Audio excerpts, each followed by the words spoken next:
കേന്ദ്ര ആരോഗ്യവകുപ്പ് മന്ത്രി നദ്ദയെ കാണാൻ മന്ത്രി അപ്പോയിൻമെൻറ്റ് വാങ്ങി ഡൽഹിയിൽ പോയി ചർച്ച നടത്തുകയും ചെയ്തു. രണ്ട് കാര്യം കേന്ദ്രമന്ത്രിയോട് പറഞ്ഞു എന്നാണ് മന്ത്രി വെളിപ്പെടുത്തിയത്. ഒന്ന്, ഓണറേറിയത്തിൽ വർധനവുണ്ടാക്കാൻ കേന്ദ്രം സഹായിക്കണം. ഇൻസെൻറ്റീവ് കേന്ദ്ര ഗവൺമെൻറ് തന്നെയാണ് ചെയ്യേണ്ടത്. അത് ഷെയറിംഗ് ആണ്, കേന്ദ്രവും സംസ്ഥാനവും. കേന്ദ്ര ഗവൺമെൻറ് വർദ്ധിപ്പിച്ചാൽ അതിലൊരു വിഹിതം സംസ്ഥാന ഗവൺമെൻറ് വർദ്ധിപ്പിക്കണം. അതിൽ കേന്ദ്രമന്ത്രി പറഞ്ഞതായി ആരോഗ്യമന്ത്രി വെളിപ്പെടുത്തിയത് ഓണറേറിയം വർധനവിനെക്കുറിച്ച് ഇപ്പോൾ ആലോചിക്കാൻ പറ്റില്ല, അല്ലാതെ കേന്ദ്ര ഗവൺമെൻറ്റിൻ്റെ പരിധിയിൽ വരുന്നില്ല. ഇൻസെൻറ്റീവിൻ്റെ കാര്യത്തിൽ എന്തെങ്കിലും ചെയ്യണമെന്ന് തനിക്ക് അഭിപ്രായമുണ്ട്. അത് ധനകാര്യവകുപ്പ് മന്ത്രിയുമായി ചർച്ച ചെയ്ത് ഒരു തീരുമാനമുണ്ടാക്കാൻ ശ്രമിക്കാം എന്നൊരു പോസിറ്റീവായ നിലപാട് കേന്ദ്രമന്ത്രി സ്വീകരിച്ചു എന്നാണ് ആരോഗ്യമന്ത്രി പറഞ്ഞത്. അതിൻ്റെ കൂടി അടിസ്ഥാനത്തിലാണ് ഇന്ന് അവരുമായി ചർച്ച ചെയ്തത്.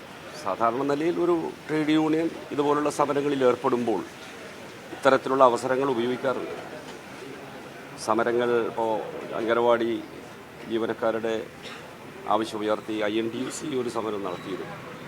അവരുമായി ചർച്ച ചെയ്തപ്പോൾ അവരുടെ പ്രശ്നങ്ങൾ പരിഗണിക്കുന്നതിന് ഗവൺമെൻറ് ഒരു കമ്മീഷനെ വെച്ച് അതിൻ്റെ റിപ്പോർട്ട് വന്നതിന് ശേഷം വീണ്ടും ചർച്ച ചെയ്യാമെന്ന നിലയിൽ സംസാരിച്ചു. അത് അവർ അംഗീകരിച്ചു. ഇതുപോലെയാണ് പല സമരങ്ങളും ഞങ്ങളൊക്കെ ഒത്തുതീർപ്പാക്കാറുള്ളത്. ആ നിലയിൽ നോക്കുകയാണെങ്കിൽ ഒരു ട്രേഡ് യൂണിയൻ എന്ന നിലയിൽ ഇതുപോലുള്ള പ്രശ്നങ്ങൾ വരുമ്പോൾ സർക്കാരിൽ വിശ്വാസമർപ്പിച്ച് സർക്കാരിൻ്റെ കേരളത്തിലെ ഗവൺമെൻറ്റിൻ്റെ സഹായം കൂടി തേടിക്കൊണ്ട് പരിഹാരമുണ്ടാക്കാൻ ശ്രമിക്കുകയാണ് ശരിയായ നിലയിൽ ചെയ്യേണ്ടത്. അതവർ ചെയ്യുന്നതാണ് വിചാരിക്കുന്നത്. ഇന്നത്തെ യോഗത്തിലേക്ക് എല്ലാ ട്രേഡ് യൂണിയനുകളെയും വിളിച്ചിട്ടുണ്ട്. എല്ലാവർക്കും ഇതേ ആവശ്യങ്ങളുണ്ട്. സമരം നടത്തിയില്ല എന്ന് മാത്രമേ ഉള്ളൂ. അതുകൊണ്ട് എല്ലാവരും ഒരുമിച്ച് ഒരു തീരുമാനത്തിലേക്ക് പോകാനുള്ള സാധ്യത ഉണ്ടെന്നാണ് എനിക്ക് തോന്നുന്നത്. ഈ 53 ദിവസമായി സമരം നടക്കും. അപ്പോൾ അതുകൊണ്ട് തന്നെ ഇനിയും ഇത് നീട്ടിക്കൊണ്ടുപോകാനായിട്ട് സർക്കാരിൻ്റെ ഭാഗത്തു നിന്നുള്ളൊരു അനുകൂല സമീപനം ഇല്ലാത്തതുകൊണ്ടാണ് നീണ്ടുപോകുന്നതെന്നാണ് പറയുന്നത്. സംസ്ഥാന സർക്കാരിനോട് ഒട്ടും അനുഭാവം ഇല്ല ഇവർ ഈ സമരത്തോട്? അല്ല, അങ്ങനെയല്ല. സർക്കാരിൻ്റെ അനുഭാവത്തിൻ്റെ പ്രശ്നമല്ല. ഓരോ പ്രശ്നത്തിലും ഗവൺമെൻറ്റിന് ഇടപെടാനുള്ള പരിമിതികളുണ്ട്. ഈ കേരളത്തിൽ കേന്ദ്ര സ്കീമിൽ ജോലി ചെയ്യുന്ന ആയിരക്കണക്കായ ആളുകൾ, MNREG അതിലൊന്നാണ്. Mid day meal, NHM, anganwadi, ASHA, ഇതെല്ലാം കേന്ദ്ര സർക്കാർ ഒരു സ്കീം എന്ന നിലയിൽ ആവിഷ്കരിച്ചതാണ്. 2005 UPA ഗവൺമെൻറ്റിൻ്റെ കാലത്താണ് തുടങ്ങി വെച്ചത്. പിന്നെ അത് വ്യാപിച്ചു. അപ്പോൾ അതിൻ്റെ മുഴുവൻ ഉത്തരവാദിത്വവും സംസ്ഥാനങ്ങൾക്ക് നിർവഹിക്കാൻ കഴിയില്ല എന്നതിൻ്റെ ഏറ്റവും വലിയ ഉദാഹരണം ഇന്ത്യയിലെ എല്ലാ സംസ്ഥാനങ്ങളിലും കേരളത്തേക്കാൾ മോശപ്പെട്ട അവസ്ഥയാണുള്ളത്. അപ്പം അതുകൊണ്ട് ഒരു സംസ്ഥാന സർക്കാരിനെ മാത്രം കുറ്റപ്പെടുത്തുന്നത് ശരിയല്ല. ഈ കരട് രാഷ്ട്രീയ രേഖയിൽ കേരളം ആശാവർക്കർമാരുടെ കാര്യം പ്രത്യേകം ഒരു ഭേദഗതിയായി ഉന്നയിച്ചിട്ടുണ്ട്. അവരെ സർക്കാർ ഗൈഡ് ലൈൻ മാറ്റണം, കേന്ദ്രം ഗൈഡ് ലൈൻ മാറ്റിക്കൊണ്ട് അവരെ ഈ ജീവനക്കാരായി പരിഗണിക്കണമെന്നാണ് ഈ കരട് രാഷ്ട്രീയ നയരേഖയിലെ ഭേദഗതി കേരളം ഉന്നയിച്ചിട്ടുണ്ട്. അല്ല, അത് CITU വളരെ കാലമായി ആവശ്യപ്പെടുന്നതാണ്. സ്കീം വർക്കേഴ്സിനെ വർക്കർ എന്ന കാറ്റഗറിയിൽ ഉൾപ്പെടുത്തുക. അങ്ങനെ വന്നാൽ മിനിമം വേജ് ആക്ടിൻ്റെ പരിധിയിൽ അവർ വരും. സ്വാഭാവികമായും നിയമപരമായി തന്നെ അവർക്ക് മിനിമം വേജ് കൊടുക്കാൻ ഗവൺമെൻറ് നിർബന്ധിതമാണ്. ഇപ്പം നമുക്ക് മിനിമം വേജ് അഡ്വൈസറി ബോർഡ് ഉണ്ട് കേരളത്തിൽ, മിനിമം വേജ് ആക്ട് പ്രകാരം. അതിൻ്റെ മുമ്പിൽ നിരവധി വിഭാഗം തൊഴിലാളികളുടെ പ്രശ്നങ്ങൾ വരാറുണ്ട്. അത് വെച്ച് കമ്മിറ്റിയെ വെക്കും, തെളിവെടുപ്പ് നടത്തും, കൂലി നിർദ്ദേശിക്കും. ആ പ്രക്രിയയിലേക്ക് കടക്കാൻ ഇവിടെ തടസ്സം നിൽക്കുന്നത് ഇവർ വോളണ്ടിയേഴ്സാണ്, വർക്കേഴ്സ് അല്ല എന്ന കേന്ദ്ര നിലപാടാണ്. ആ നിലപാടിൽ നിന്ന് കേന്ദ്രം ഇതുവരെ മാറിയിട്ടില്ല. അത് മാറ്റാൻ കഴിയില്ല എന്ന് പാർലമെൻറ്റിൽ അദ്ദേഹം പറഞ്ഞു. എന്തെങ്കിലും സാമ്പത്തികാനുകൂല്യം കൊടുക്കാൻ പറ്റുമോ എന്ന് ആലോചിക്കാം എന്ന് പറഞ്ഞത് മാത്രമാണ് ഇപ്പോൾ പോസിറ്റീവായ സംഗതി. പൊളിറ്റിക്കലായി പാർട്ടിയുടെ നിലപാടെടുക്കുകയല്ലേ അതിൽ ഇങ്ങനെ നയരേഖയിൽ അത് വരുമ്പോൾ? എങ്ങനെ ഈ അവരെ തൊഴിലാളികളായി പരിഗണിക്കണം എന്ന നിലപാട് പാർട്ടിക്കുണ്ട് എന്നുള്ളത്? അത് ദേശീയ തലത്തിലുള്ള നമ്മളെ നിലപാടാണ്, കേരളത്തിലെ മാത്രം അടിസ്ഥാനത്തിലല്ല. എത്രയോ സമരങ്ങൾ പാർലമെൻറ്റിന് മുമ്പിൽ നടത്തിയിട്ടുണ്ട്. ഇപ്പോഴും അതുപോലുള്ള യോജിച്ച സമരത്തിലേക്ക് പോകാൻ തീരുമാനിച്ചിട്ടുണ്ട്. ഈ ദേശീയ പണിമുടക്കിനും ഒരു പ്രധാന മുദ്രാവാക്യം സ്കീം വർക്കേഴ്സിനെ തൊഴിലാളികളെ അംഗീകരിക്കണമെന്നാണ്. അതിൻ്റെ പശ്ചാത്തലത്തിലാണ് രാഷ്ട്രീയമായി നമ്മൾ ഈ കാര്യം എടുക്കുന്നത്.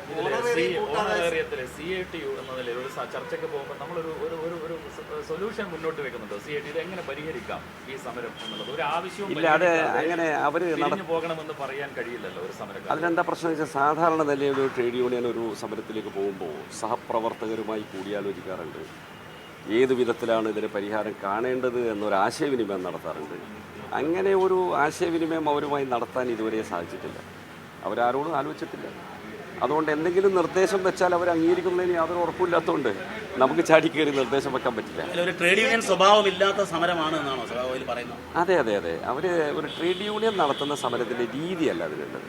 ട്രേഡ് യൂണിയനുകൾ സാധാരണ നോട്ടീസ് കൊടുക്കും. ഒരു മേഖലയിൽ വ്യത്യസ്ത ട്രേഡ് യൂണിയനുള്ളപ്പോൾ എല്ലാവരുമായും കൂടിയാലോചിച്ചിട്ടാണ് സാധാരണ നിലയിൽ ചെയ്യാറുള്ളത്. ഇപ്പോൾ ഉദാഹരണത്തിന് ഞാൻ പറയാം, അപ്പോൾ ഗുഡ്സ് ട്രാൻസ്പോർട്ട് വർക്കേഴ്സിൻ്റെ ഒരു സമരപ്രഖ്യാപനം നടത്തി.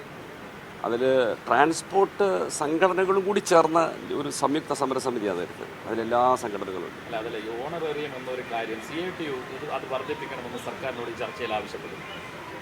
ഓണറേറിയം വർദ്ധിപ്പിക്കാൻ കേരള ഗവൺമെൻറ്റിൻ്റെ പരിമിതിയെക്കുറിച്ച് ഞങ്ങൾക്കറിയാം. അത് മനസ്സിൽ വെച്ചുകൊണ്ട് കേരളത്തിലെ ഗവൺമെൻറ്റിനെ മാത്രം പ്രതിക്കൂട്ട് നിർത്തുക എന്നുള്ളത് ചെയ്യാൻ കഴിയില്ല. അങ്ങനെയാണെങ്കിൽ ഞങ്ങൾ നേരത്തെ തന്നെ ചെയ്യുമായിരുന്നല്ലോ. അപ്പോൾ അങ്ങനെ ഒരു ആവശ്യം ഇപ്പോൾ മുന്നോട്ട് വെക്കാൻ കഴിയില്ല എന്നുള്ളത്. അതെ അതെ അതെ അതെ, അതാണ് പ്രശ്നമുള്ളത്. എന്നാൽ ഇൻസെൻറ്റീവിൽ കേന്ദ്ര ഗവൺമെൻറ് വർദ്ധിപ്പിക്കാം എന്ന് പറഞ്ഞതിനെ പോസിറ്റീവായി എങ്ങനെ എടുക്കാം, അതിനെന്താണ് ഒരു സംവിധാനം, ഇതൊക്കെ ഗവൺമെൻറ് ചെയ്യാം. അപ്പോൾ അംഗനവാടി തർക്കത്തിൽ അങ്ങനെയാണ് ഒരു പരിഹാരം വെച്ചത്. 3 മാസത്തിനുള്ളിൽ ഒരു കമ്മീഷൻ്റെ റിപ്പോർട്ട് വാങ്ങിയിട്ട് എന്ത് ചെയ്യാൻ പറ്റും എന്നാലോചിക്കാമെന്ന് പറഞ്ഞല്ലോ. അത് വളരെ പോസിറ്റീവായിരുന്ന നിലപാട്. അത് യൂണിയൻ അത് അംഗീകരിക്കുകയും ചെയ്തു. അതുപോലുള്ള എന്തെങ്കിലും ഒരു വഴി കണ്ടുപിടിക്കണം. ഒരു തർക്കം വന്നാൽ അങ്ങനെയാണ് സാധാരണ എല്ലാവരും ചെയ്യാറുള്ളത്. ഇതിൽ അനുഭവപൂർവ്വമാണോ CIT ഈ സമരത്തെ കാണുന്നത്? ആശാ വർക്കർമാർ ഇപ്പം നടത്തുന്ന സമരത്ത് പലപ്പോഴും നമ്മുടെ വാക്കുകൾ കൊണ്ട് പല രീതിയിലുള്ള പ്രശ്നങ്ങളുണ്ടാകുന്നു. അപ്പോൾ അങ്ങനെ അത് ശരിയായില്ല എന്ന് തോന്നുന്നുണ്ടോ? ആശാ വർക്കേഴ്സിനോട് അനുഭാവം തന്നെയാണ് CITUവിനുള്ളത്. കാരണം ഞങ്ങളുടെ കൂടെയാണ് ഏറ്റവും കൂടുതൽ ആശാ വർക്കേഴ്സ് ഉള്ളത്. ഇപ്പോൾ കേരളത്തിൽ 22,000-ഓളം ആശാ വർക്കേഴ്സ് ഉള്ളതിൻ്റെ 75% CITU മെമ്പർമാരാണ്. അവരെല്ലാം CITUവിൻ്റെ കൊടിക്കീഴിൽ അണിനിരന്ന് റാലി നടത്തിയല്ലോ. അപ്പോൾ അതുകൊണ്ട് അവരെ ഉപേക്ഷിക്കുന്ന ഒരു നിലപാട് ഒരിക്കലും CITU ചെയ്യില്ല. ഈ വഖഫ് ബില്ല് ലോക്സഭ കടന്ന് രാജ്യസഭയിലേക്ക് എത്തുകയാണ്, എന്താണ്?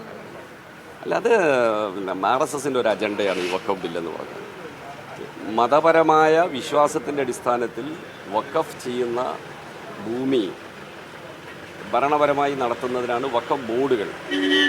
അത് ഇങ്ങനെ എത്രയോ വർഷങ്ങളായി ഇന്ത്യ രാജ്യത്ത് നടന്നു വരുന്ന ഒരു സമ്പ്രദായമാണ്. അതിനൊരു നിയമം മൂലം മാറ്റം വരുത്തുമ്പോൾ ഒരിക്കൽ പോലും എഫക്റ്റഡ് ആയിട്ടുള്ള വിഭാഗവുമായി ഒരു ചർച്ച പോലും നടത്തിയില്ല. എന്താണ് ഗവൺമെൻറ് ഇങ്ങനൊരു നിയമം കൊണ്ടുവരാനുള്ള സാഹചര്യമെന്ന് ബന്ധപ്പെട്ടവരോട് ചർച്ച ചെയ്യണ്ടേ? അതുപോലും ചെയ്യാതെ ഈ കൊണ്ടുവന്നിരിക്കുന്നത് കടുത്ത മതവിഭജനം ഉണ്ടാക്കാനാണ്.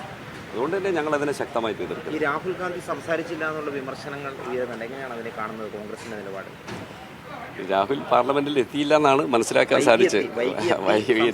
സംസാരിച്ചില്ല. രാജ്യത്തെ ബാധിക്കുന്ന ഒരു ബില്ല് ചർച്ച ചെയ്യുമ്പോൾ പ്രതിപക്ഷ നേതാവ് എടുക്കേണ്ട നിലപാടിലാണ്. പ്രതിപക്ഷ നേതാവ് കുറച്ചുകൂടി ഉത്തരവാദിത്തം കാണിക്കേണ്ടതായിരുന്നു. കോൺഗ്രസ് ഇതിനെ എതിർക്കാൻ തീരുമാനിച്ചു.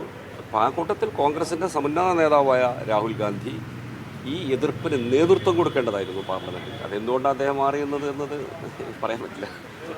കഴിഞ്ഞ ദിവസം വന്നൊരു വിദേശ പ്രതിനിധിയെ ഇവിടെ നിന്ന് സമ്മേളനത്തിൽ പങ്കെടുപ്പിക്കാതെ തിരിച്ചയച്ചു. സഖാവ് കേന്ദ്ര കമ്മിറ്റി അംഗമാണ്. അങ്ങനെ ഒരു പ്രതിനിധിയെ തിരിച്ചയച്ചാനുള്ള സാഹചര്യം എന്തായിരുന്നു? ഇല്ല, അത് ഒരു ഘടകത്തിൻ്റെ പ്രതിനിധിയായിട്ട് വന്നു. ആ ഘടകം ചില തർക്കം ഉന്നയിച്ചപ്പോൾ അത് പരിശോധിച്ച് അങ്ങനെ മാറ്റിവെച്ചു. വ്യക്തിപരമായി അദ്ദേഹത്തിനെതിരെ എന്തെങ്കിലും ആക്ഷേപം ഉണ്ടായതാണ്? അങ്ങനെ കൃത്യമായിട്ട് എനിക്കറിയില്ല. TB ആണത് പരിശോധിച്ചത്. അത് ലണ്ടനിലുള്ള പാർട്ടി ഘടകമാണ്. CPIM-ന് നേരത്തെയും അവിടെ നിന്നുള്ള പ്രതിനിധികൾ പങ്കെടുക്കാറുണ്ട്. ഇപ്പോൾ ഒരു പ്രതിനിധി പങ്കെടുക്കുന്നുണ്ട്. അപ്പോൾ അവിടുന്ന് അവർ എലക്ട് ചെയ്തു, അയച്ചു. പ്രതിനിധി ലിസ്റ്റിലുണ്ടായിരുന്നു. പിന്നീട് അവിടുന്ന് തന്നെ ചില പരാതികൾ വന്നപ്പോൾ ആ പരാതി പരിശോധിച്ച് തർക്കമുള്ളതെങ്കിൽ മാറ്റിവെക്കാം എന്ന നിലയിലെടുത്തു. അത്രയും.